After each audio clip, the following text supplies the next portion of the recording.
fire sign, Aries, Leo, and Sagittarius. Kumusta po kayo guys? Okay, so fire sign, maraming salamat po sa walang sawang pagsubaybay sa ating mga reading. And kung kayo ay bago pa lang sa ating channel, mag-subscribe na po kayo guys. And i-click mo na rin yung ating notification bell para lagi po kayo guys updated sa ating mga bagong upload. Tingnan natin fire sign, ano ba ang inyong gabay? Fire sign, Aries, Leo, and Sagittarius. Fire sign, Aries, Leo, and Sag.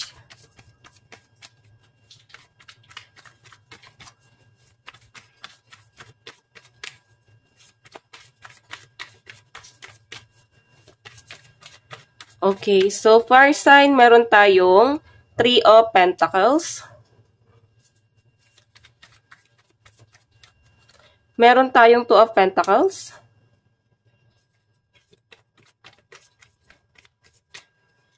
Meron tayong Page of Pentacles. So, puro Pentacles, guys.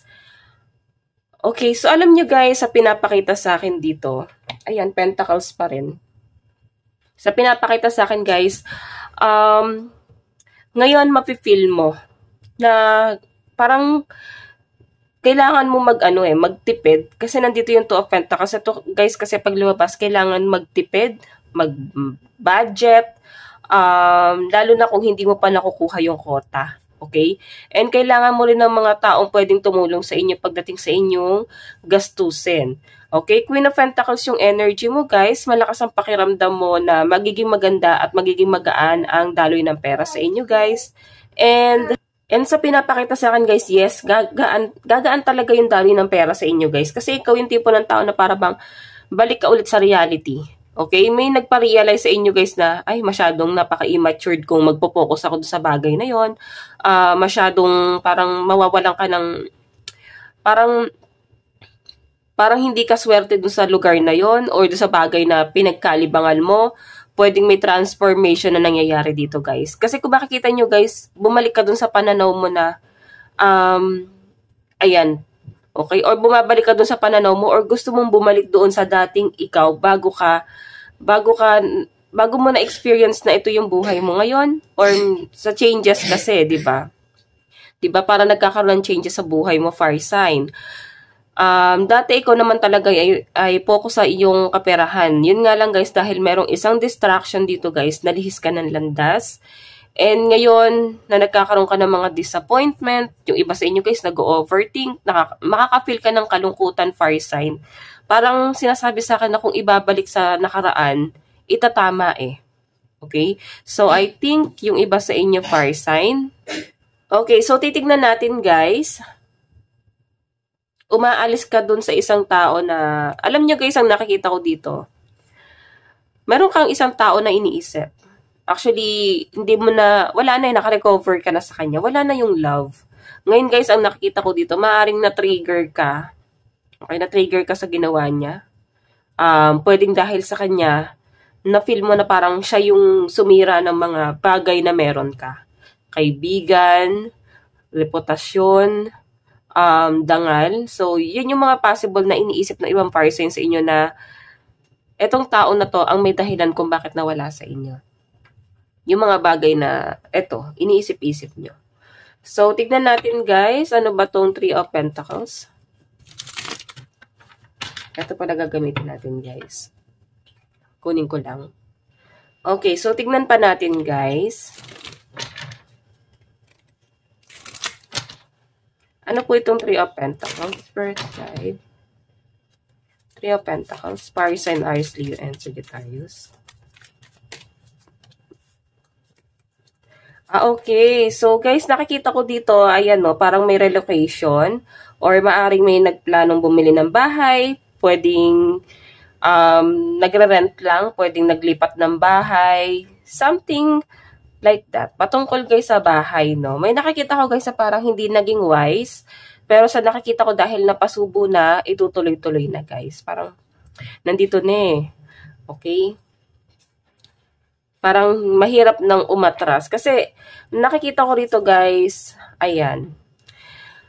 Ito kasi guys, pwedeng nagkakaroon ka ng disappointment, or pwedeng pagod ka. Medyo magiging magastos. Okay, or nagiging magastos ngayon, maraming bayarin sa loob ng tahanan, may mga sinusuportahan, may nangangailangan ng tulong. So, I think may hingi ng tulong sa'yo, family, kamag-anak. Okay? So, hayan. Tingnan pa natin guys, ano tong Two of Pentacles?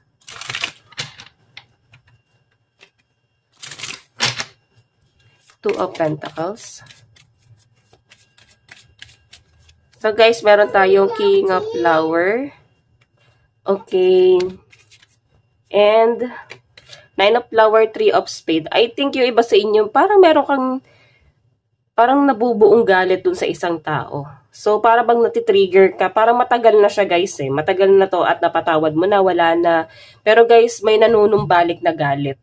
Okay, may nakikita ko dito guys na parang may mga naiiyak dahil sa galit dito sa taong to guys, sa ginawa sa inyo ng taong to guys.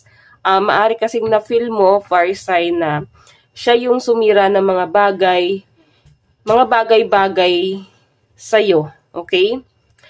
Ayan. Parang galit ka sa taong to guys. Pwede nalagay ka niya sa third party.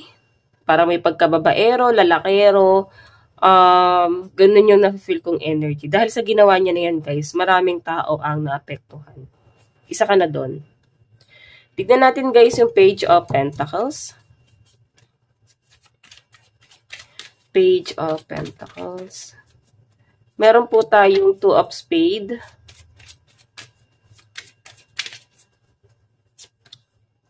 Eight of Heart. Okay. Dalawa pala to. Wait lang guys. Okay. Ace of Spade. So guys, kung makikita mo, medyo nag-aalangan ka pagdating sa sahod mo talaga.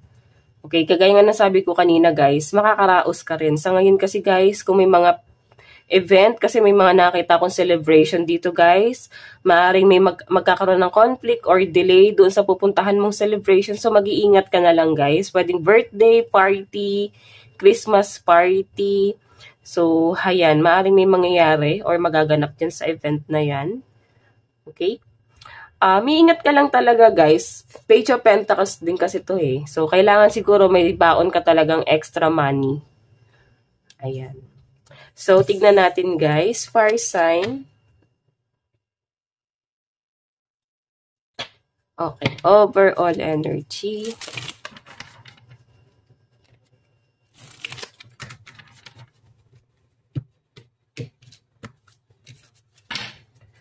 Career, finances.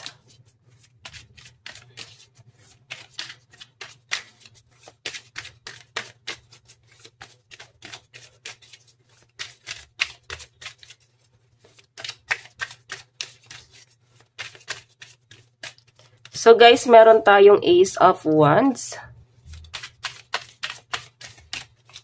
Meron tayong Page of Cups.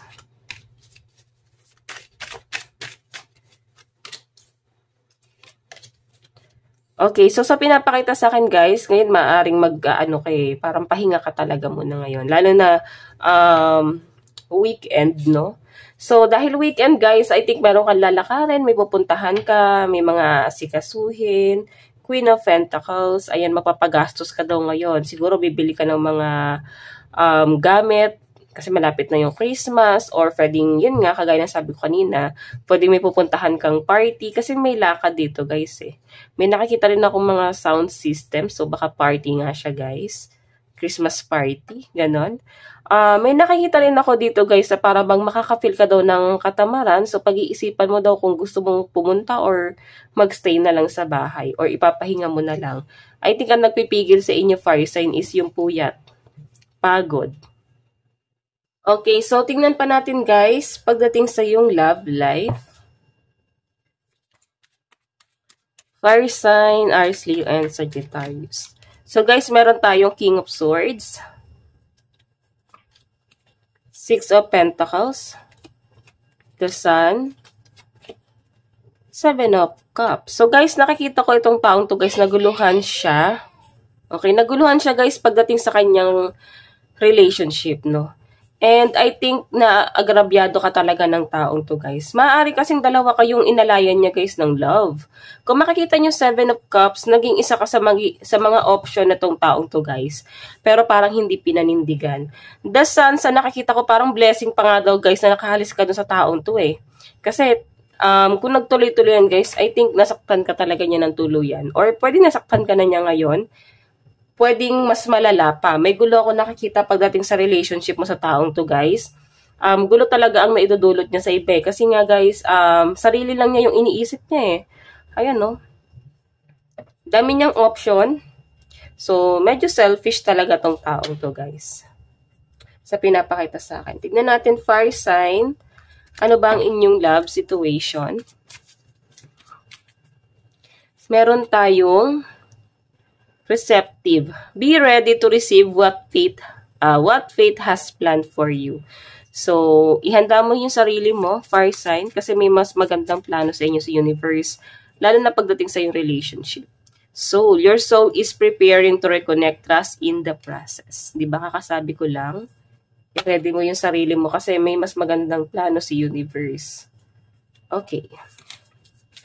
So, guys, meron tayong transformation. Diba? Fire sign, yun nangyayari sa buhay mo ngayon kung ikaw ay nakaka-feel ng disappointment, regret. Ito, guys, ay dahil sa transformation na maaaring magaganap sa buhay mo. Okay? And mas maganda itong pagbabagong mangyayari sa'yo. Fire sign, ito lang naman po ang inyong reading. Hanggang sa muli, God bless and love you all. Thank you.